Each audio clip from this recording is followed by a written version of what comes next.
first, before we move any further, I want to talk about how do we, as Piikani First Nation, and like all other First Nations, we are an oral culture.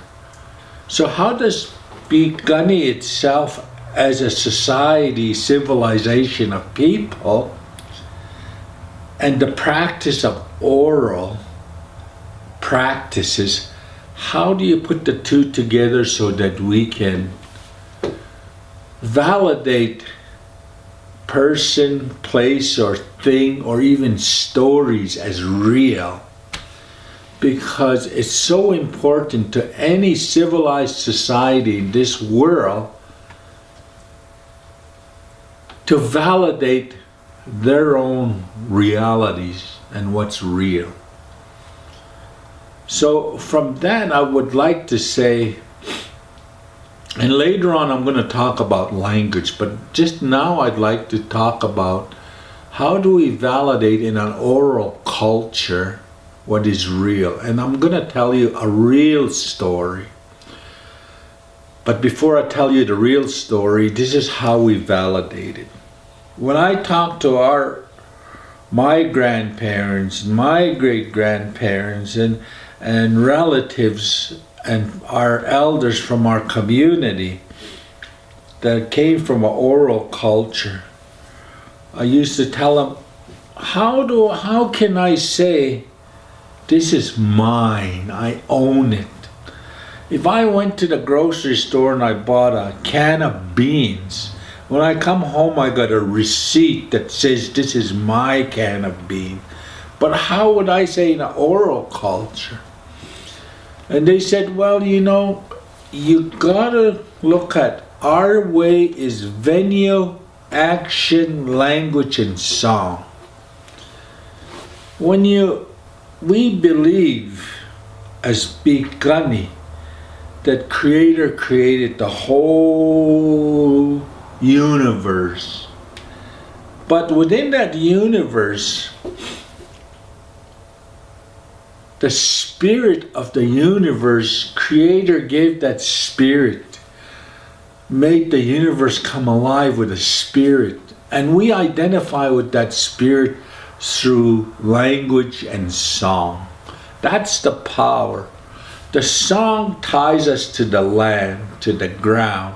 We are part of the universe.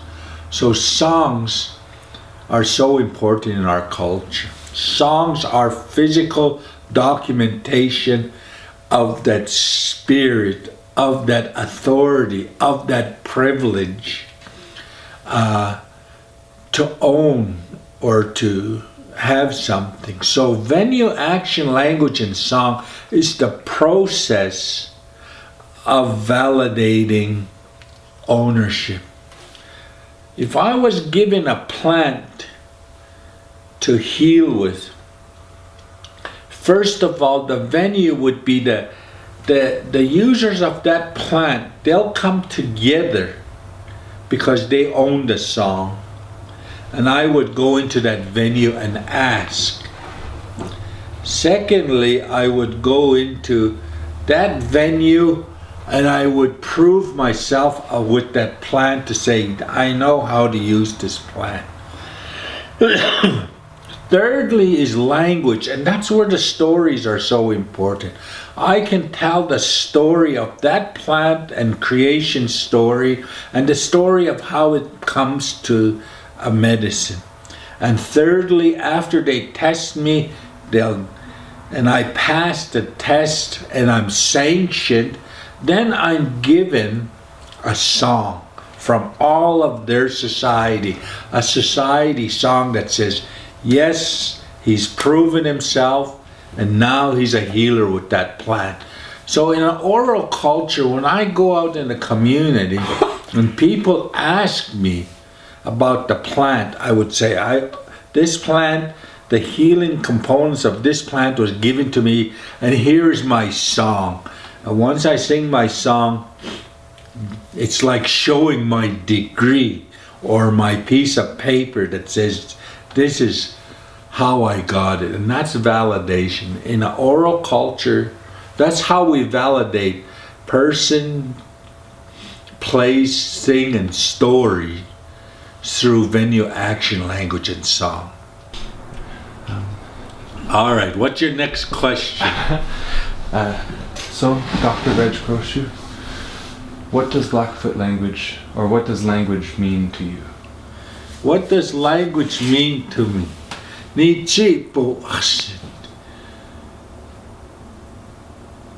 My language is Blackfoot, but I also speak my mom's language, which is Neopus, which is Nez Chief Joseph took on the battle in the United States so the government won't displace him from his land.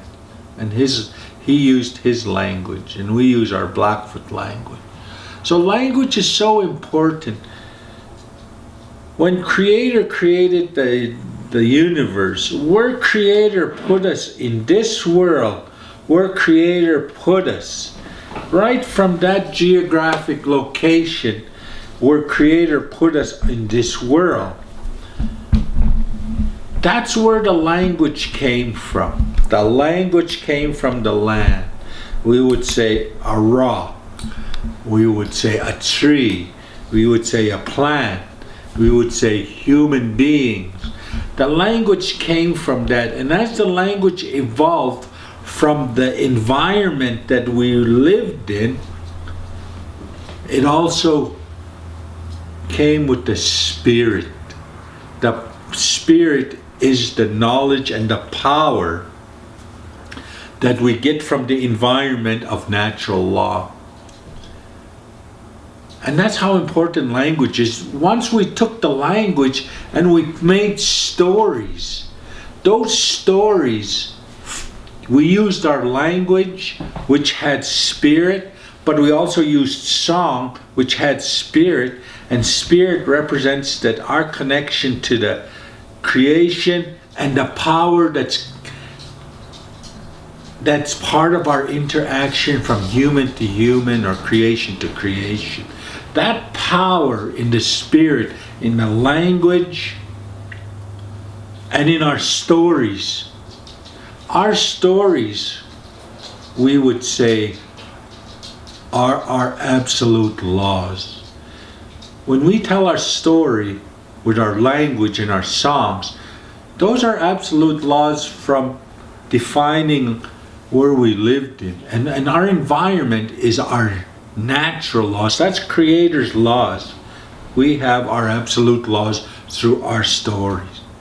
And it's through those stories, the wisdom, the traditional knowledge, that those stories we use to develop today how we might develop our practices to validate the new worlds that we walk into today. So it is important. Language is important as natural law because it is there, but it is also important to our people because language tells the stories that puts together and validates our real stories as real, and those are our absolute laws. And then from those absolute laws, we have to go to our practice laws. How we practice to validate something real. Whether it's education, whether it's medicine, whether it's governance, those practices live in the shadows of those absolute laws.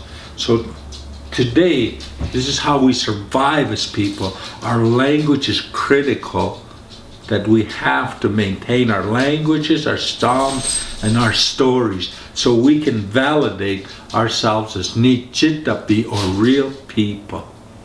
And thank you.